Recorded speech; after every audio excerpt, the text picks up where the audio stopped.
The UK government will soon be introducing fundamental changes in how money works. The changes are being planned by central banks around the world, including the UK's central bank, the Bank of England. These changes, once introduced, will affect everyone.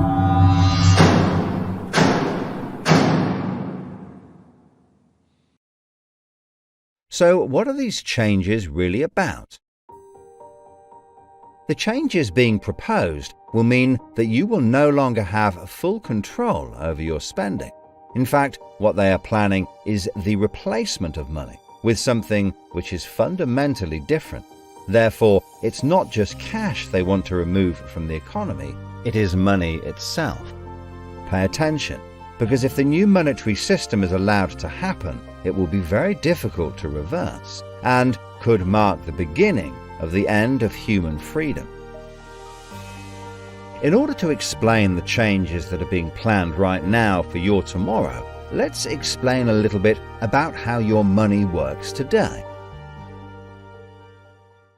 Let's imagine that John decides to buy his daughter a birthday present from Argos. He chooses the product he wants, then pays £50 using his debit card. You might think that £50 is immediately transferred from John's bank account to Argos's bank account. But this is not what happens.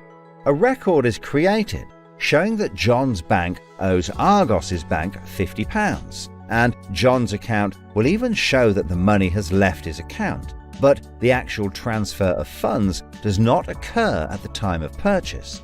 John's £50 purchase is one of about 50 million UK transactions that occur every day, and although in each case the account may show that the money has been transferred, the actual movement of funds between the banks only occurs once every day. Every 24 hours, all the payments made to and from each of the UK's 300 plus registered banks are added up to determine how much each bank owes the others.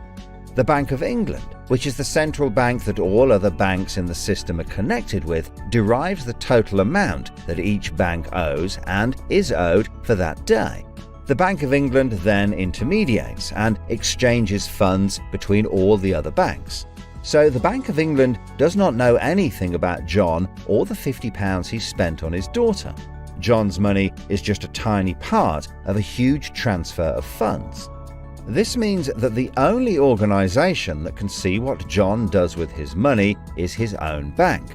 The central bank cannot see what John spends his money on or when he spends it, and John's bank is under an obligation not to share details of his spending with anyone. This means that, rightly, there is a good degree of anonymity and privacy over what John decides to spend his money on. This, in turn, means that a government or central authority, such as the Bank of England, cannot directly restrict John when he uses his debit card, because it has no visibility of what John is doing with his money. If John had paid for the present with £50 of cash, then the purchase would be completely anonymous. Nobody, including John's bank, would know what he had spent his money on. So, cash transactions are truly anonymous, and debit card transactions have a high degree of anonymity because only your bank can know about them. So, what is this new system?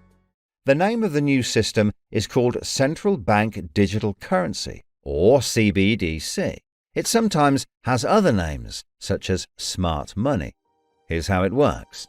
Let's imagine that John, again, decides to buy his daughter a birthday present from Argos. His mobile phone has a smart money wallet or app on it, from which he pays £50 for the product. The app communicates directly with the central bank, the Bank of England, and the money is transferred from his digital wallet to Argos's digital wallet in less than a second. The transfer of funds occurs at the time of purchase, and the transaction is recorded and approved by a centralized computer system on a centralized blockchain. A blockchain is a special computer program that records information very reliably and cannot be amended. The centralized computer system runs continuously and can deal with hundreds of transactions per second as they occur throughout the entire economy. processing all of the public's purchases being made by millions of digital wallets. This sounds fantastic and is so much quicker and simpler than the old system. But there is a fundamental difference, which is that all transactions are centralized in real time as they happen. In other words, one system will be able to know about every single digital transaction in the economy as the transactions occur. This is the critical difference with the new digital monetary system that everyone needs to be aware of. All transactions are centralized in real time as they happen. The people who are planning this new system have made it clear that it would be useful, in their eyes, to use artificial intelligence algorithms in real time to block certain public transactions for a range of different reasons. So, what does this mean for John? Let's just say there is another lockdown and the government want to stop the public moving about the country. With this new system, they could introduce a simple change. That would mean John's wallet would only work if he was located within a certain distance of his own home. Argos is 2 miles from John's house, and he decides to go and buy his daughter a birthday present. He attempts to pay £50 for the product with the app. The app communicates directly with the Bank of England's computer system, and the system rejects John's payment before it is made, because the system knows that John is 2 miles from his own home, and John's wallet has been limited to spending within just 1 mile. John cannot now buy anything unless he moves closer to his own home. His money is now useless if he wants to go anywhere. Why doesn't John just use cash? That would be a good solution for John as long as cash is still in use. So, how might this new system be introduced?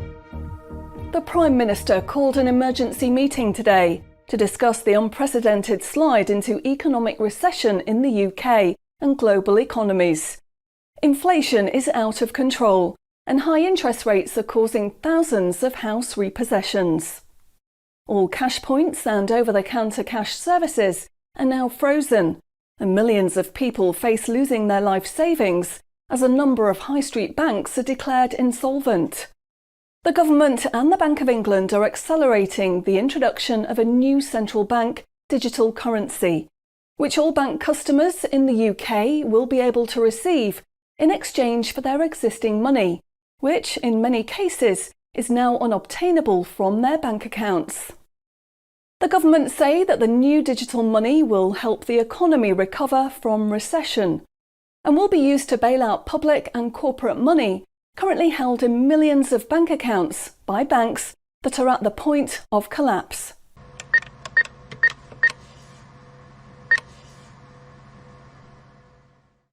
It says cash unobtainable from this account. It's frozen our money. Bleeding hell, John. How much have we got in the house? We've only got £120, and when that's gone, nothing. I don't believe it. The bank's frozen our money. We've got £25,000 in that account and no way of getting it back. Download your central bank CBDC wallet app today and get bonus digital pounds free. If you exchange your existing bank funds into your digital currency wallet now, you will receive free digital pounds for each account you exchange. You can then spend from your digital wallet by using your phone app, exactly like a debit card. Download the free app now from the UK government website or the App Store. John, we need to download the digital wallet thing. See if we can transfer it in. We've got no other option, love. Wow, it's transferred and it's given us some bonus money. I can't believe it. How do you know it's worked? It's worked, love. Everyone's using this money now. Right, I'm off down Tesco to try it out. Sorted. Recent figures show that the public's use of cash has halved in the last 12 months. Experts say this is due to the success and sheer convenience of the new CBDC digital money. The government has announced that all cash will be phased out completely over the next 3 years. I can't remember the last time I used cash. It seems so cumbersome and old-fashioned, fiddling about with coins every time you want to buy something. It's much easier now.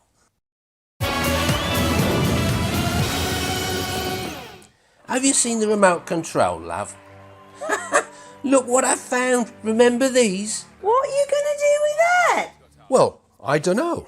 Look, why don't we keep it? I'll put it in a picture frame. My name's Charlie. Recent data from the annual Climate Change Conference has revealed that only a drastic reduction in fossil fuel use will help protect against climate change. The government has announced limits on petrol and diesel use for all individuals in the UK, which will be enforced using smart money. Each wallet will be limited to a purchase of 15 litres per week, after which the wallet will be prevented from making any further purchases in that week. Ah, bollocks. Growing concerns over obesity and bad health will be tackled using the Smart Money network. The government proposes to limit the total number of sugary foods that each digital wallet can purchase in any given month. What? Experts say that the new pandemic, which is 10 times more contagious and deadly than coronavirus, can only be defeated by minimising all human contact and staying home as much as possible. In order to enforce this, all digital wallets will only work within 1 mile of the address at which they are registered. Shopping times will be staggered so that you can only make purchases for a 2-hour period each day. All non-essential item purchases will be rejected. Jesus Christ. The government, in a move to stimulate growth in the economy, is trying to ensure that all benefit money paid out to the public is spent within an appropriate time period. From the 1st of August, all benefit payments, including the new social credits, should be spent within 2 months of receiving them. Benefit money will expire and be of no use if it is not spent within the 2-month period. Blimey, they're putting a shelf life on money. Vaccination uptake for the latest pandemic is now at 95%. Anyone who has not been vaccinated will have restrictions placed on their wallets. For the 5% unvaccinated, spending will only be allowed at certain times and within 1 mile of home. Certain goods, such as alcohol, travel tickets and restaurant purchases, will not be available for those who have not been vaccinated, and their digital wallets will not work outside of the UK. Wow. Concerns are growing over people who grow and supply their own food outside of government-approved companies. The government will be restricting the purchase of all seeds and other farming products for anyone that is not a registered farmer. What are they doing that for? The government is trying to reduce the amount of red meat people eat in their diet for environmental and health reasons. Digital wallets will only be allowed to purchase 8 ounces of red meat per week. How much is 8 ounces? In order to protect the environment, the government is introducing limitations on the amount each wallet will be able to spend on the following products: aerosol cans, single-use plastics, coal, meat, chocolate, fish and coffee. What about fags? In a move to encourage good behaviour, the government is awarding digital currency direct to your wallet if you report on anyone breaking lockdown rules or report on individuals expressing extremist views. Anyone deemed to be expressing extremist views may in turn have restrictions placed on their wallets. What's that mean, extremist views? If you give up your cash, you will give up freedom for yourself, and you will give up the freedom of generations to come. It's not the convenience of the new money that is important. What is important is the fact that centralised administration of smart money could be used to control every aspect of your life. Say yes to keeping cash and say no to centrally controlled smart money. What they are going to propose is not money, it is a social control system. Please spread this message.